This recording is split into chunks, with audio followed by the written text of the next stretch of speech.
Hello everyone and welcome to today's webinar. My name is Michael Irwin and I'm really looking forward to being with you for the next 45 minutes and taking you through this webinar. I can see there's quite a few people who have joined us. Hello to everyone out there. So I think we'll get started. I'm here today to take you through the 3 critical mistakes that most managers make that keep you stressed about getting the job done right, keep you working long hours and unable to disconnect from work. And then what I'm going to do is take you through what you need to do instead and give you some steps so that you become a confident and effective leader. Let me ask you a question. What if you could work 10 less hours a week and really disconnect from work and get better results with your team? Or would you love to feel confident as a leader and have more time for your family, for your friends, and for yourself? And would it be great to have all of your questions about leading remotely through a crisis like COVID answered? Well, guess what? You're in the right place. So who is this for? Well, this is for you if you want to feel confident as a leader that your team will get great results. And at the same time, you'll be spending less time at work. So it's for you if you want to spend more quality time with your family and with your friends. And it's for you if you want to be able to take a holiday without having to contact the office and really be able to switch off. And it's for you if you want to have lots of exciting career options moving forward. Now, who is this not for? And it's not for people who like doing the work themselves. So if you want to do the work, then this is not for you. This is about leaders empowering others. And if you like working long hours and being the one that controls all the workflow for your team, then this is not for you. Because as I said, this is about working less hours and empowering others to grow and develop and do the work. So this is not for you if you don't want to be an effective leader. If leadership is not what you want to do, then this is not for you. And it's not for you if you're not managing people right now. So I'm going to give you some really good information on how to be an effective leader, that you really need to put it into practice straight away. So if you're not managing people, then perhaps this is not for you right now. So why am I doing this? Well, I'm looking for like-minded individuals who want to develop themselves as a leader. And my passion, my commitment in life is to help leaders to grow and develop so they have a more positive impact on the community and on their organizations. So I'm looking for individuals who want to transform themselves into an engaging and trusted leader, who want to have more quality time with their family and friends and for themselves while still getting great outcomes at work, and to have unlimited career options, to be able to feel confident about themselves as a leader. Now, I don't know if that's you yet. We'll see. And in the next 45 minutes, I'm going to show you the 3 critical mistakes that most operational managers make that can cause you to get caught in a loop of overload, working long hours, continuous stress, and being unable to disconnect from the office. Eventually, this leads to your career derailing and can often lead to burnout. So more importantly, I'm going to share with you what you need to do to avoid making these mistakes and what you should do instead to be a confident leader that empowers your team, gets better results through the team, and has time for your family and for yourself. So in the next 45 minutes, I'm going to show you the little known secrets to work 10 less hours per week and really be able to disconnect from the office. Number 2, how to get your team to step up and be accountable and consistently deliver high quality work. And number 3, third thing I'm going to show you is the number 1 thing you need to understand to stop your career from derailing. So here's why you need to know what I know. It took me 17 years to eventually become an effective leader. It took me this long to make all the mistakes and go through trial and error and seeking out as much help as I could get along the way before I finally felt that I was getting the formula right to be an effective leader. And now I realized there was so much more that I still had to learn.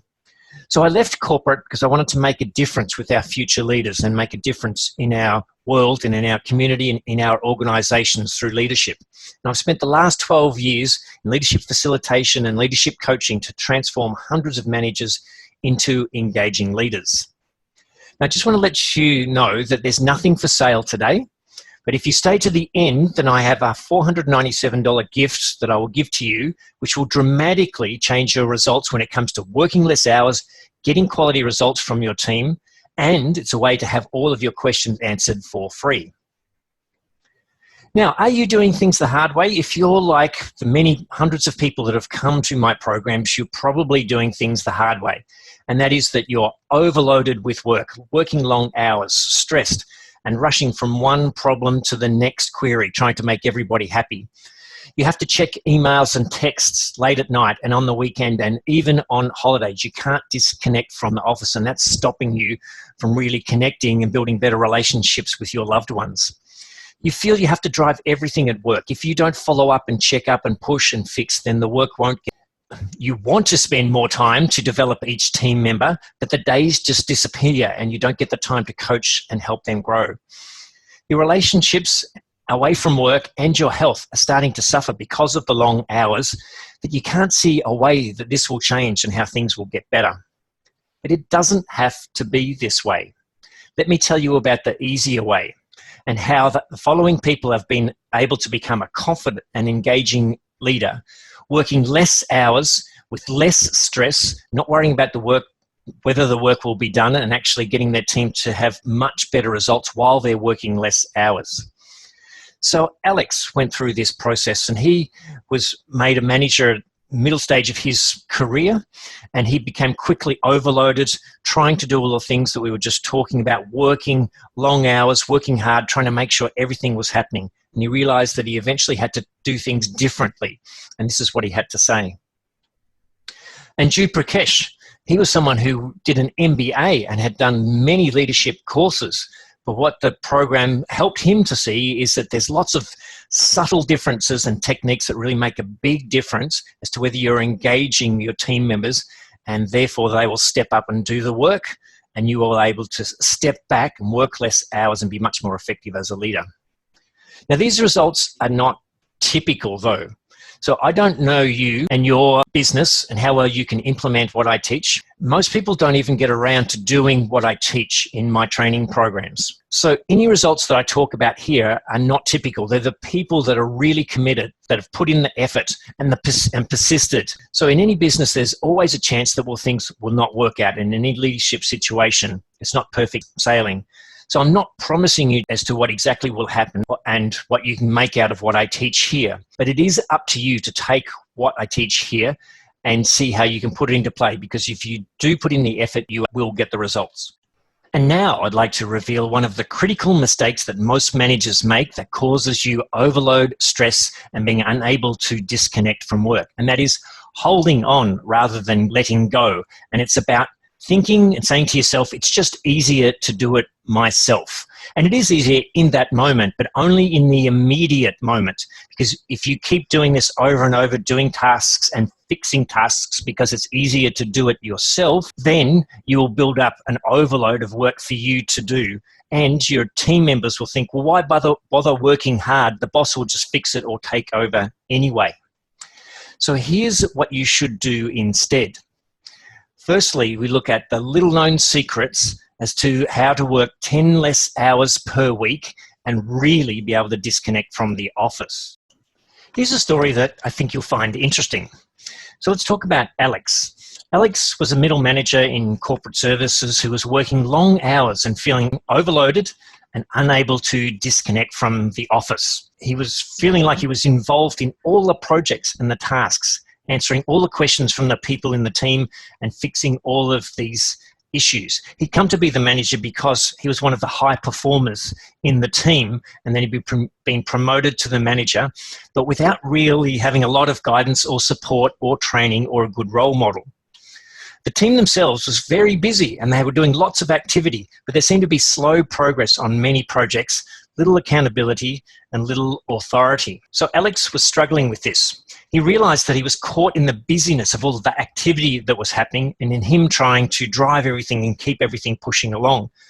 But he was working long hours. He wasn't getting any time for his young kids and his family, and he was realizing that he couldn't keep going this way for much longer. So with some help from me and from others, he realized that he needed to change, to use a strategic approach to looking at how he could do things better going forward. So what Alex did is that he took the program and he worked with his team to create team purpose and team guidelines.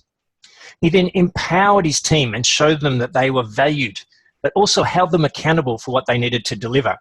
He made time for strategy, and he was able to improve processes and spend time developing the team.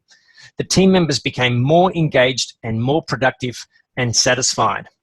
And so that meant that Alex was able to spend more time with his family, on his health, with his kids. He started playing tennis with his kids. He went back to playing the drums, and he had more connection with his wife. But he was also able to spend more time on selected strategic initiatives. And some of those saved the organization huge amounts of money. And eventually he was promoted through to be the general manager of corporate services over a couple of years. Okay, so let's look at point number 1, the little known secrets to work 10 less hours per week and really disconnect from the office. Now, first let's look at some traps that stop you from disconnecting and build the overload and the long hours. First is that you do the task because it's just easier to do it yourself. And as I said before, that's easier in the moment, but all that's going to do is build up the workload, and you're going to be able to be connected to the office all of the time. Second trap people fall into in the management position is that you fix the quality of other people's work just because it's quicker to do it yourself rather than getting them to improve it. But again, that brings all of the responsibility and the workload back onto you. The other one is to keep the task because you will know that if you do it, it will be done right, rather than having to worry about whether others will do it right. And that does stop the worry again in the immediate sense that in the long term, that only builds more things that you have to do that nobody else can do, and it stops you from being an effective leader and creates more long hours and overload. Now, the other thing that many managers do is they avoid addressing the substandard work directly, hoping people will work it out for themselves. So you fix the problem yourself and hope that others will see what you've done and just work out how they should improve. But that doesn't work because this actually demotivates and disengages people so they don't figure it out for themselves, and if anything, they go backwards. So now let's have a look at what you really need to do in order to put this in place so you can work 10 less hours and really disconnect from the office. So what you should do instead of falling for those traps. Firstly, create purpose for each person and show clearly how they contribute to the team's vision and objectives. And obviously you have to have a clear vision and objectives to make that connection. And managers often don't do that. But you need to do that and then connect people so they feel like there's a purpose. And you need to establish a clear team charter of guidelines and how you will work together and what behavior that you want to see in effective team working together. You need to set your team members up for success. So make sure you know what's needed so that they can be the best they can be, and set them up for success and also hold them accountable in that process. You need to map all of the team roles and responsibilities and authority to highlight where there's overlaps so that where you're not using your resources effectively, or where there's gaps, things are slipping through the holes. And you need to make strategic time a weekly priority and work on the business, not in it, not getting caught up in all of the detail of the day-to-day tasks. So let's look at this in a little bit more detail. And firstly, as I said, what we want to do is have a clear idea that there's a purpose for the team and there's a purpose for each individual, and they know and understand and get meaning from that. Secondly, that each individual feels valued as a member of that team, and they know how they contribute, and they know that they are valued for what they do and what they bring to the team. And then thirdly, there's clear alignment between all of the roles and all of the team members, so you're making maximum use of the resources available, and that leads to you getting high-performing teams with great results. So here's how to apply it in a specific situation. Step 1 would be to have one-on-one discussions with each team member to help them find meaning in their work and ensure they understand how their work contributes to the team purpose. Now, most managers don't have a clear team purpose or even vision or objectives, and so that means that they struggle to do this, and then they become frustrated when team members aren't motivated or engaged. But in order to be engaged, your team members need to find meaning in their work, and that's up to you as the leader to make them understand how that fits in. Step number 2 is to facilitate a team workshop where you get the team members to tell you exactly how they want to work together. And this workshop defines the behaviors that people want to see and the behaviors that are unacceptable. And most managers don't even know about setting up this kind of guidelines or a workshop. And even the ones that do find it very difficult to get to the team members to really be truly open and transparent about how they work together. So that's a skill that you need to develop and to facilitate this workshop and get those guidelines in place. And then step number 3, have one-on-one discussions with each team member to discover what they need to be at their best, including what you need to do differently as a leader.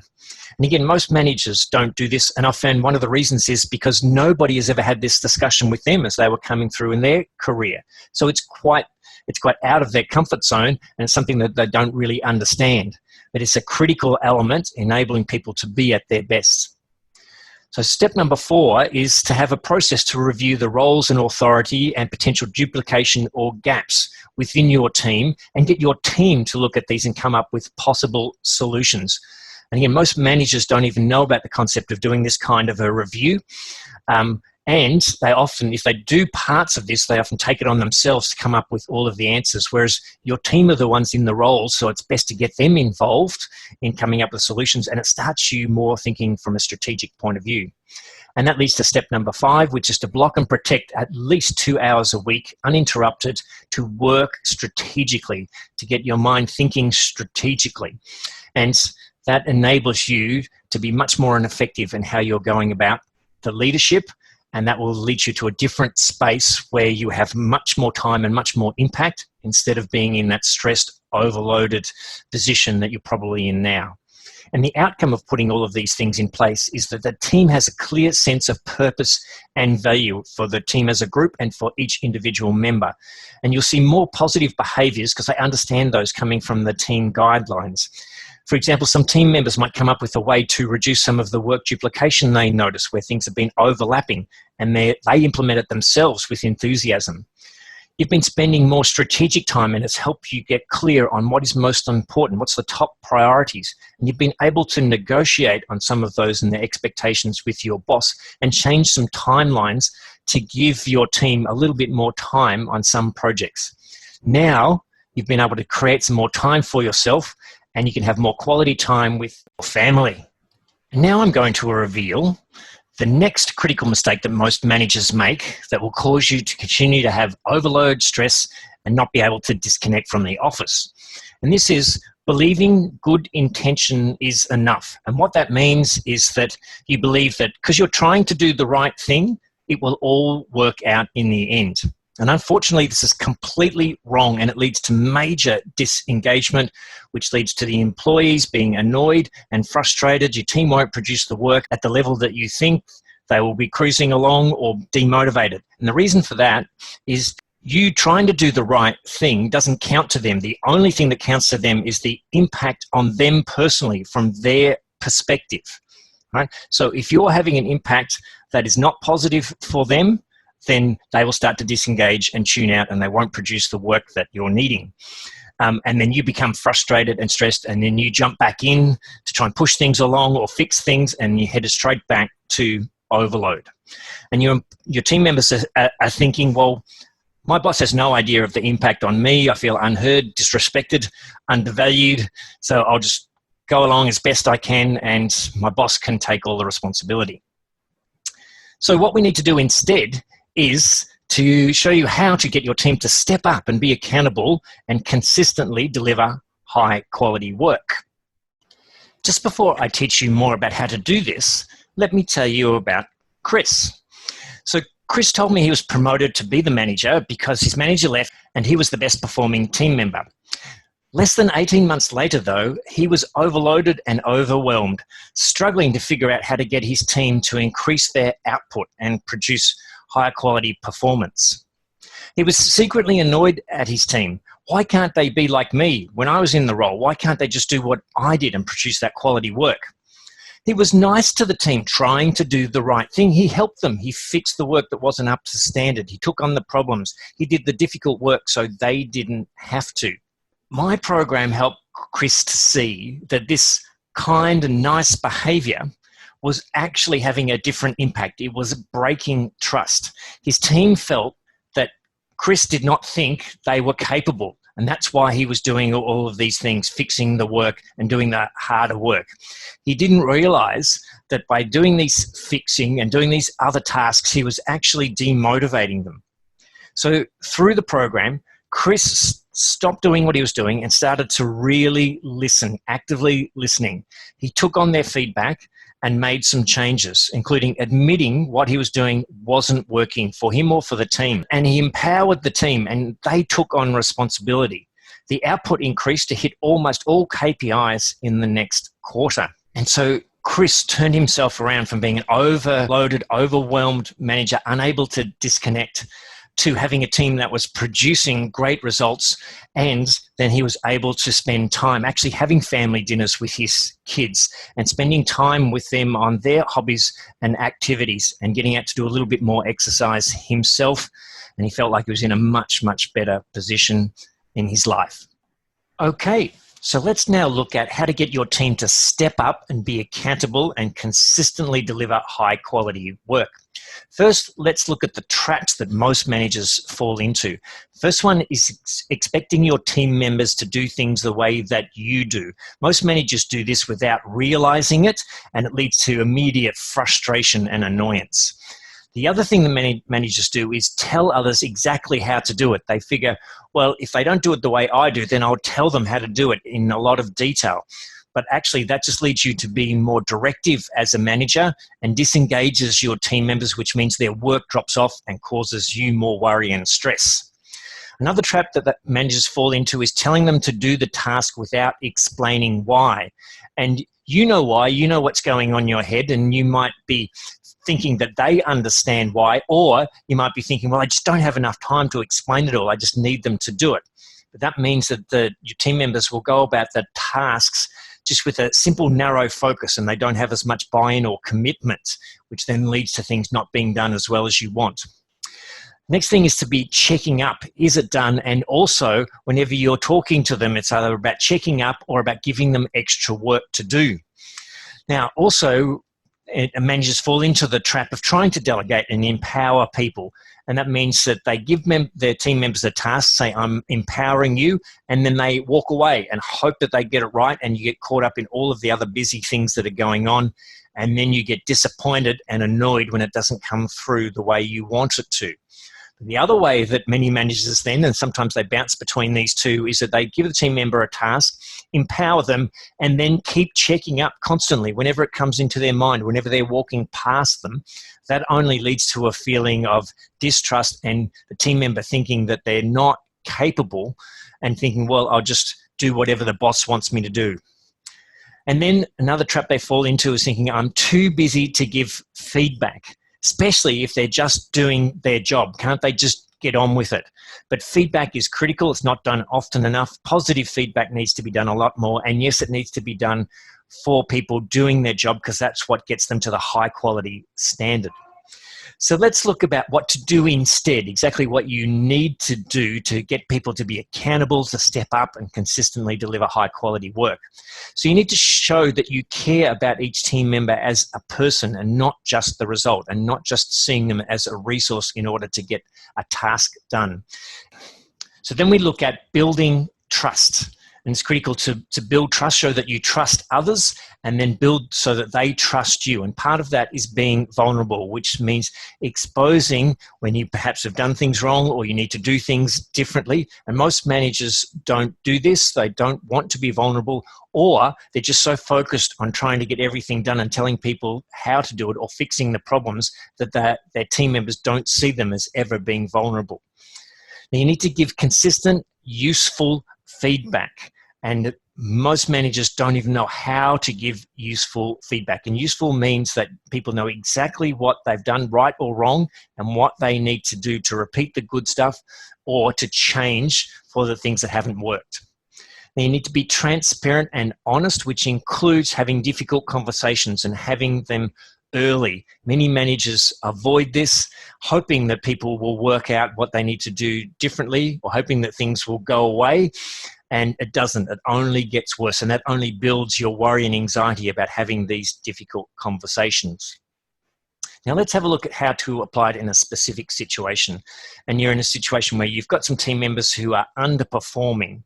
So let's say you have a team member called Adam that you think is cruising and somewhat demotivated. You know he's intelligent, you're impressed when you employed him, but after a positive start, his work has dropped off and he doesn't seem to want to engage. So step number one would be that you have a discussion with Adam and you stick to the time agreed. You ask how Adam is finding work and you listen, you really listen. And this is a skill that most managers don't build or practice, is really actively listening, focusing 100% on their team member when they're with them. Most of the time, managers have got so many things going on in their head. They're thinking about all of the other things that they need to do. They're thinking about what they need to tell Adam. They think about what they need to do next. And so you don't actually listen, and that demotivates and disengages your team. So you check in to see if Adam would like to discuss what's happening in his life outside of work, just in case that has an impact on what's happening for him at the moment. It turns out that it doesn't, but you actually find that you both love fishing. So in the second step, you admit that you have not made enough time for Adam and you apologize for cancelling the one-on-ones. And cancelling these one-on-ones is something that's probably made Adam feel devalued and disrespected. You also say that you realize that you've focused and only been talking to Adam about the issues without making any time to help him improve. So you listen to Adam's perspective and how he's feeling around that. Step 3, you give Adam some specific positive feedback. So just simple, short, and specific behaviors so that he knows exactly how he can repeat the things that he's doing well. And then step number 4, you book in a different time for tomorrow, say 9 o'clock tomorrow morning, to talk about a recent task that Adam did that was not at the required standard. So again, you give him some specific feedback on the task using only behavior, no labels, like saying it didn't appear like you were trying or you weren't giving your best. That's an interpretation. You need to say exactly what it was so the analysis didn't come to the conclusions that you thought that the data suggested. You give Adam some time to digest this, and then you meet up again to work through the next steps. And the key focus here is that you really clearly show to Adam that you want to support him and help him grow and help him improve. You're there to help. And then the outcome is that Adam now feels more positive and feels you are interested in him as a person and see that he is capable and a valuable member of the team. And then he steps up and his work improves, and you're impressed with the standard of the work that Adam produces over the next month.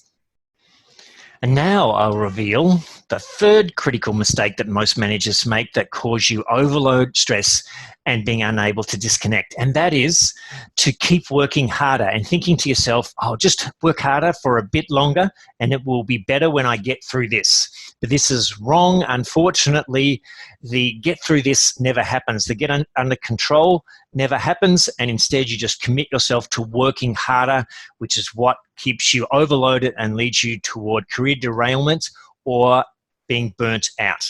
But you need to figure out a better way. And so let me now let you have a look at the number one thing that you need to understand to stop your career derailing. Let me tell you an interesting story about Brad. Brad was a manager in a finance firm in his early 30s, married with one child, but overloaded and working very long hours. He worked long and hard to show his boss and management that he was really committed to the company and he was prepared to work hard in order to get on top of things. He was overlooked, though, for 2 promotions and was getting frustrated. So he worked harder and longer. After missing out on the first time, but then he missed out again. And he was still going down the process of continuing to work harder and longer, believing that that would get him the next promotion that he wanted.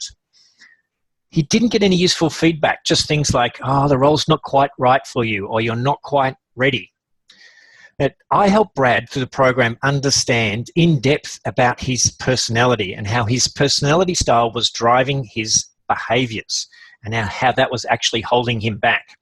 And that those behaviors, his high energy, spontaneous way of getting involved in everything that he possibly could and working long hours were actually the reasons that he missed out on the promotions.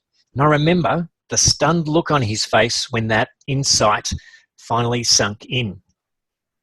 So Brad started saying no to some projects, and he worked less hours and focused on empowering his team and doing less of the work than himself and being much more strategic. 6 months later, he got that promotion that he was looking for and was told the executive team could now see how he could handle taking on more responsibility, which means that they actually saw that in the way that he was doing things before, working those long hours, they didn't see that he was capable or able to take a step up or to take more responsibility, even though they didn't directly tell him that. And they didn't directly give him any guidelines as to what he needed to do differently. That came through my program. So the Brad focused and stayed online with the program and focusing on being an empowering and strategic leader. And he got another promotion 18 months later. And he told me that the pivotal change was the transformation that came from the program. Okay, let's look at the number one thing you need to understand to stop your career derailing. Now let's have a look at what not to do if you want a good career, or what people do that causes their career to derail. And first one is to try and be able to spontaneously adjust to people. And that's where managers recognize that people are different and think, oh, I can just keep that in my head and I know that I've got to change. But if we do that and trying to adjust spontaneously and keep all of that information in our head, it doesn't work very effectively. We think it is, but the other people are not feeling like you're adjusting to suit them. The next thing is being reactive. And this happens with so much going on for most managers, is that you are reacting and responding to all of the different situations and questions and crises that are going on.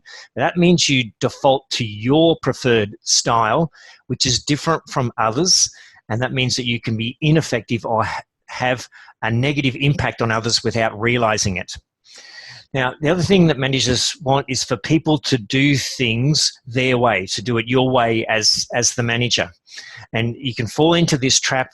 And it means that you're just going to get annoyed and frustrated that people aren't doing things the way you want.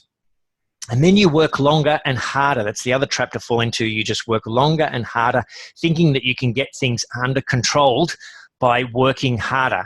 But that doesn't actually work. It only sends you into a spiral, which will send your career derailing and potentially heading towards more stress and burnout. So here's what you need to do. The number one thing you need to understand to stop your career derailing is how to effectively adjust your behavior to suit others. And here's how to do it. Firstly, you need a simple model to understand your personality and really make sure you understand it and you use it every single day and become much more self-aware. Then you do a totally honest self-reflection and ask yourself the question, how am I as a leader contributing to how my team is behaving and performing? And look at it from their perspective, not what you're trying to do. And then you find out the personality styles of all of your team members using the simple practical model and with the team members and stakeholders. And then you effectively adjust your leadership behavior to suit other people's personality styles. So how you could apply it in a specific situation is that if you're feeling stuck and stressed and not sure whether you're cut out to be a leader because of the overload that you've got and the anxiety perhaps that you're having about how things are going, then let's say you've been in the management role for a few years and those long hours continue. You're trying this bit of working harder to fix it, but it's not working and the team is still not delivering the results that you want. And Lisa is one of those team members that you would like to be able to see that would deliver more. You think she's capable of much more, but she's just not delivering at the moment. So let's have a look at how you can adjust your behaviors. So let's say your style is what we might call a triangle style, which means that you're focused. You like the challenges. You like to work fast. You like to get things done. You like to guide and be the one directing and setting out the plans for everyone to achieve things. You don't like too much detail. And then the team member style, Lisa in this case, she's a square, which means that she likes lots of detail and information and analysis and a clear step-by-step process. And so what happens is that you need to adjust your style. So you adjust some of the elements of your triangle style, but you also bring in the elements of the square style. And as you can see from the diagram there, you must step out of your comfort zone and out of your natural style in order to bring in that different style, the square in this case, so that you engage and connect with the team member, and that becomes your adjusted leadership style with this person, and they become much more effective, and you have a much stronger connection and trust between you. So let's have a look at how this specifically would look. So you use the shapes personality style, as we've just looked at in the diagrams, and you realize that you are a triangle style.